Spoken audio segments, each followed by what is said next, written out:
Welcome to Arjuna Government Exams Quiz. Today's current affairs. Let's begin. Arjuna सरकारी परीक्षा quiz में आपका स्वागत है। आज की करंट अफेयर्स। चलिए शुरू करते हैं। Question 1. Recently, over 10,500 kilograms of gutkha was destroyed in Vellore.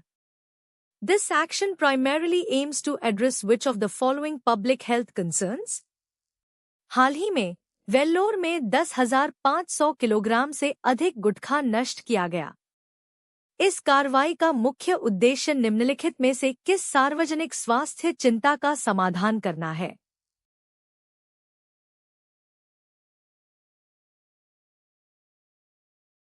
The correct answer is tobacco-related diseases.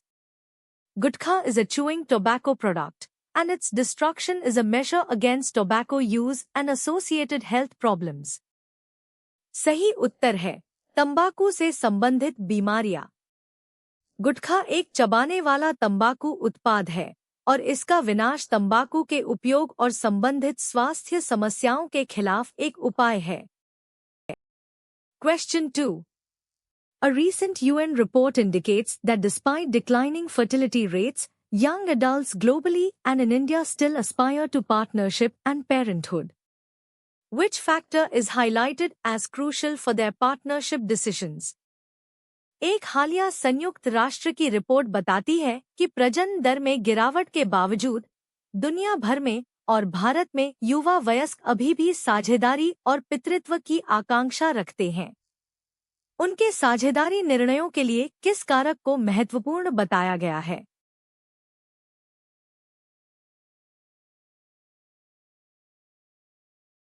The correct answer is financial security and stable employment. The news explicitly states that financial security and stable employment are crucial for partnership decisions. सही उत्तर है वित्तीय सुरक्षा और स्थिर रोजगार।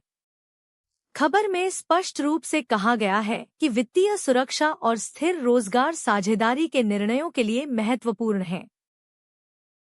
Question 3. According to the World Health Organization, WHO, health is defined as a state of complete physical, mental, and social well-being and not merely the absence of disease or infirmity. This definition emphasizes which aspect of health? विश्व स्वास्थ्य संगठन WHO के अनुसार स्वास्थ्य को पूर्ण शारीरिक, मानसिक और सामाजिक कल्याण की स्थिति के रूप में परिभाषित किया गया है, न कि केवल बीमारी या दुर्बलता की अनुपस्थिति के रूप में। यह परिभाषा स्वास्थ्य के किस पहलू पर जोर देती है?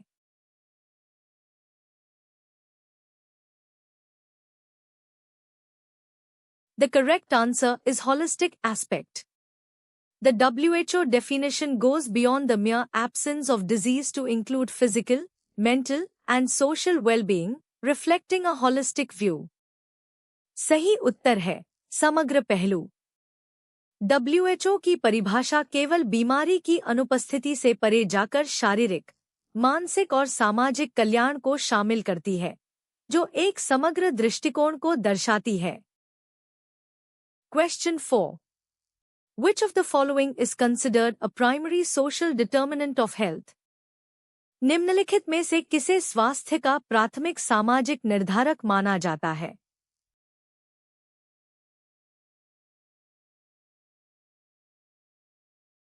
The correct answer is access to quality education. Social determinants of health include factors like socio-economic status, education, housing, and access to health care, which influence health outcomes. सही उत्तर है गुणवत्तापूर्ण शिक्षा तक पहुंच। स्वास्थ्य के सामाजिक निर्धारकों में सामाजिक आर्थिक स्थिति, शिक्षा, आवास और स्वास्थ्य देखभाल तक पहुंच जैसे कारक शामिल हैं, जो स्वास्थ्य परिणामों को प्रभावित करते हैं। Question 5. The iceberg phenomenon in disease refers to. रोग में आइसबर्ग घटना का तात्पर्य है।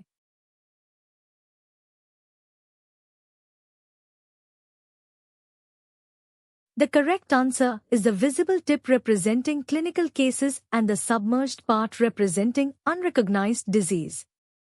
The iceberg phenomenon illustrates that only a small proportion of a disease, clinical cases, is visible, while a larger proportion, subclinical, undiagnosed, remains hidden. सही उत्तर है दृश्यमान शीर्ष जो नैदानिक मामलों का प्रतिनिधित्व करता है और डूबा हुआ हिस्सा जो अज्ञात बीमारी का प्रतिनिधित्व करता है।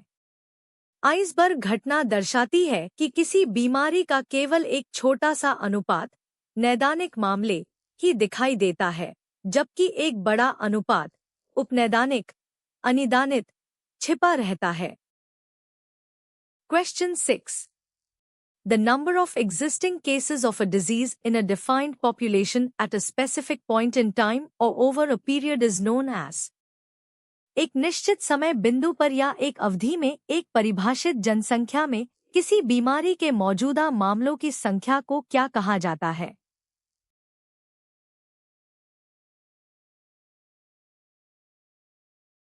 The correct answer is prevalence rate. Prevalence refers to the total number of existing cases in a population at a specific time, while incidence refers to new cases over a period. सही उत्तर है प्रचलन दर। प्रचलन एक निश्चित समय पर जनसंख्या में मौजूदा मामलों की कुल संख्या को संदर्भित करता है, जबकि घटना एक अवधि में नए मामलों को संदर्भित करती है।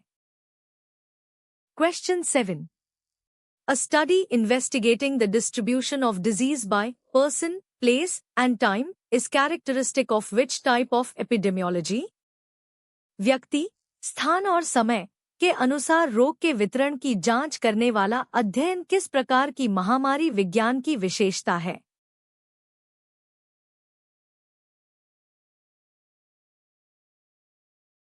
The correct answer is descriptive epidemiology. Descriptive epidemiology focuses on describing disease patterns in terms of who, where, and when, forming hypotheses for further investigation. सही उत्तर है वर्णनात्मक महामारी विज्ञान। वर्णनात्मक महामारी विज्ञान इस बात पर ध्यान केंद्रित करता है कि कौन, कहां और कब रोग के पैटर्न का वर्णन करता है और आगे की जांच के लिए परिकल्पनाएं बनाता है। Question 8. Which of the following components is not part of the classic epidemiological triad for understanding disease causation? रोग के कारण को समझने के लिए क्लासिक महामारी विज्ञान त्रय का निम्नलिखित में से कौन सा घटक हिस्सा नहीं है?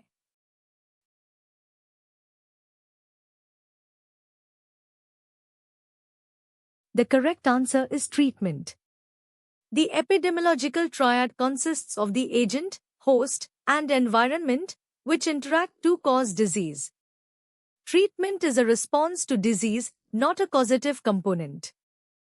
सही उत्तर है उपचार। महामारी विज्ञान त्रय में कारक, मेजबान और पर्यावरण शामिल होते हैं, जो बीमारी का कारण बनने के लिए परस्पर क्रिया करते हैं। उपचार बीमारी की प्रतिक्रिया है, न कि एक कारण घटक। Question 9. Which epidemiological study design is best suited for investigating rare diseases? दुर्लभ बीमारियों की जांच के लिए कौन सा महामारी विज्ञान अध्ययन डिजाइन सबसे उपयुक्त है?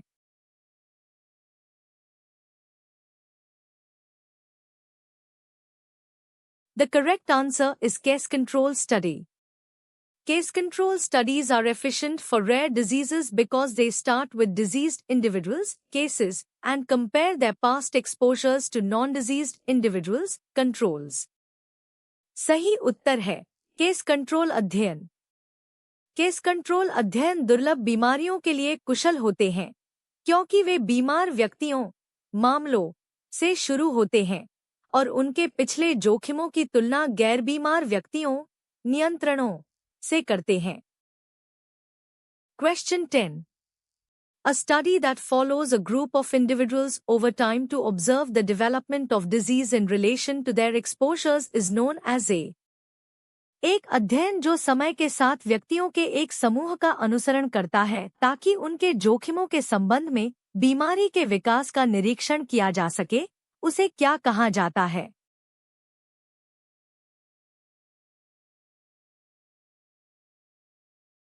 The correct answer is cohort study. Cohort studies are longitudinal studies that follow groups, cohorts, of individuals who differ in their exposure to a factor and observe disease outcomes over time. सही उत्तर है cohort अध्ययन. Cohort अध्ययन अनुदैर्ध्य अध्ययन होते हैं जो व्यक्तियों के समूहों, कोहोर्ट्स, का अनुसरण करते हैं जो एक कारक के संपर्क में भिन्न होते हैं और समय के साथ बीमारी के परिणामों का निरीक्षण करते हैं. Question 11. The gold standard for establishing causality and evaluating the effectiveness of an intervention is the कारणता स्थापित करने और किसी हस्तक्षेप की प्रभावशीलता का मूल्यांकन करने के लिए स्वर्ण मानक है.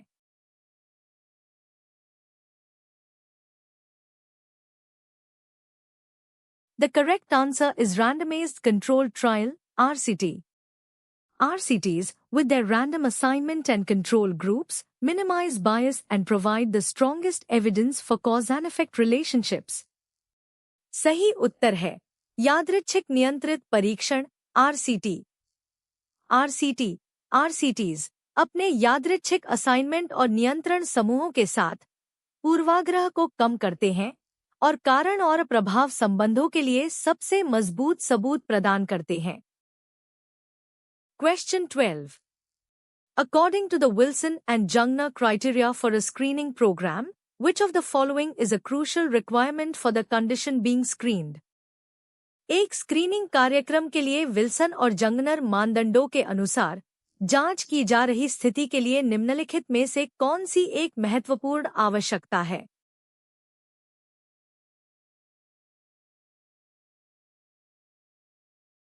The correct answer is there must be a recognizable latent or early symptomatic stage. One of the key Wilson and Jungner criteria is that the disease should have a recognizable latent or early symptomatic stage where intervention would be beneficial.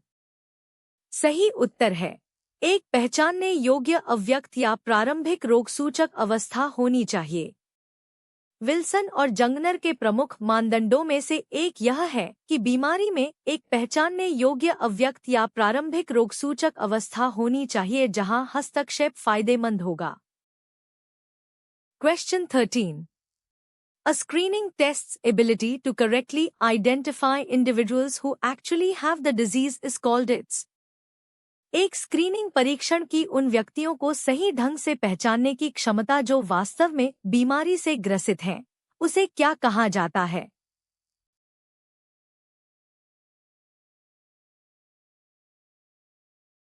The correct answer is sensitivity. Sensitivity is the proportion of true positives among all individuals with the disease, indicating the test's ability to correctly identify those who are sick. सही उत्तर है संवेदनशीलता. संवेदनशीलता बीमारी से ग्रसित सभी व्यक्तियों में वास्तविक सकारात्मक परिणामों का अनुपात है, जो परीक्षण की बीमार लोगों को सही ढंग से पहचानने की क्षमता को दर्शाता है. Question 14. The ability of a screening test to correctly identify individuals who do not have the disease is known as. एक स्क्रीनिंग परीक्षण की उन व्यक्तियों को सही ढंग से पहचानने की क्षमता जिन्हें बीमारी नहीं है, उसे क्या कहा जाता है?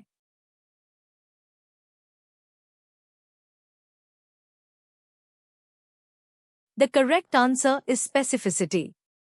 Specificity is the proportion of true negatives among all individuals without the disease, indicating the test's ability to correctly rule out those who are healthy. सही उत्तर है विशिष्टता. विशिष्टता बीमारी रहित सभी व्यक्तियों में वास्तविक नकारात्मक परिणामों का अनुपात है, जो परीक्षण की स्वस्थ लोगों को सही ढंग से पहचानने की क्षमता को दर्शाता है. Question 15. The apparent increase in survival time among screened cases merely because the disease was detected earlier, without actually prolonging life, is known as. Screen किए गए मामलों में जीवित रहने के समय में स्पष्ट वृद्धि केवल इसलिए क्योंकि बीमारी का पहले पता चला था, बिना वास्तव में जीवन को लंबा किए, इसे क्या कहा जाता है?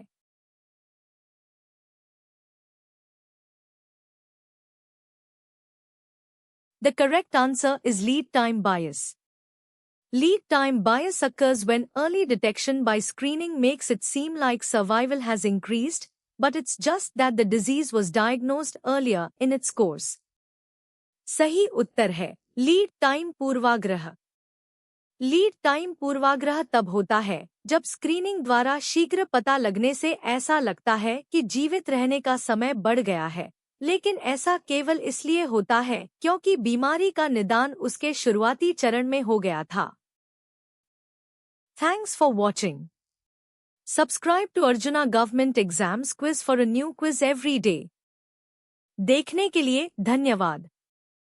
हर दिन नई क्विज के लिए अर्जुना सरकारी परीक्षा क्विज को सब्सक्राइब करें।